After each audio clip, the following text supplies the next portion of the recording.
come since I seen your face. I've been everywhere and back, trying to replace everything that I had till my feet went numb. Praying like a fool that's been on the run.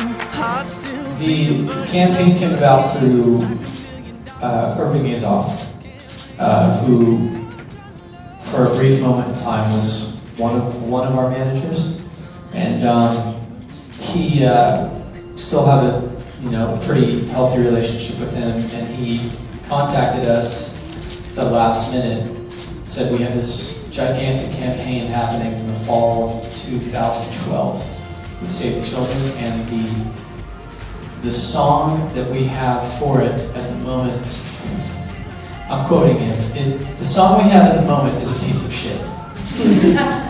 And it's not going to work. We're talking about Save the Children here, and they do not deserve a piece of shit. This is going to save anyone. This is not going to save any children. Are you going with that song? No.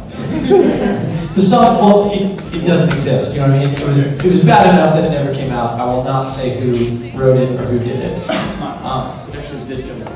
No, it didn't. It was rewritten. Are you joking? Oh God. Well, keep that to yourself. Is that Wrecking Ball by Miley Cyrus? No, it's not Wrecking Ball. That song's going to save all the children. It's already saved at least 2 or 3 kids. Anyway, the song, it just didn't make sense. It was like this kind of cheesy dance song. I heard it, and it was like, what does this have to do? Like, no one's going to donate money for this.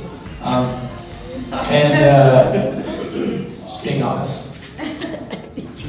Bad song, you know. People tend to give less than their best when it's for charity, because they're thinking, I don't want to give them, something great. God forbid I give them We Are the World.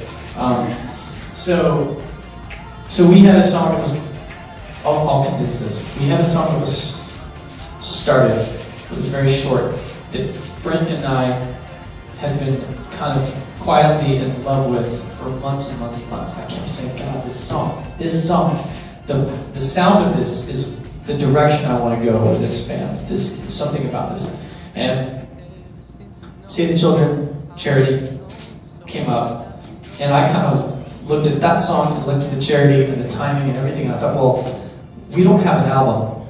Our last album came out 2.5 years ago. Our next album isn't even close to being finished, but we need to put out something new for our fans, for our own sanity, and it's time to do it. And this is the perfect example. This is the perfect opportunity. And to me, it's like trying to find something that can accomplish all those things was like a victory, because we can raise almost $1 million for Save the Children. We can put out new music. It just kind of was like kickstarting everything. And so we ended up recording, some field medical officers ended up recording the heartbeats of some kids in Malawi and Guatemala. I ended up going to Guatemala actually and visiting the village where the actual kid whose heartbeat starts the song. I visited that kid and his family. And today actually on the plane here I was watching a new documentary called Living on $1 a Day. And it's the average family in Guatemala lives off of $1 a day. And they only eat corn. I could talk for 30, 45 minutes about the people that live in Guatemala. It's insane how little they live off of it. You go there and you're like, they're 4 feet tall, and for instance, you think, oh, that's just because they're from Guatemala, but that's because every single generation has eaten 90% corn for 400, 500, actually no, like 1,000 years. And going back to the Mayans, and they have no other nutrients, so kids, their brains don't develop, so they can't get past 7th grade reading comprehension or understanding, and all these other, I can go on and on about it, but so we finished the song and finished the lyrics and everything, keeping the Save the Children campaign in mind, and then timed it with their campaign. And it worked. We ended up, we've sold almost 2 million copies of the song. And the first 750,000 we donated, and the record label donated all the profits to Save the Children. And yeah, that's how the whole thing came about.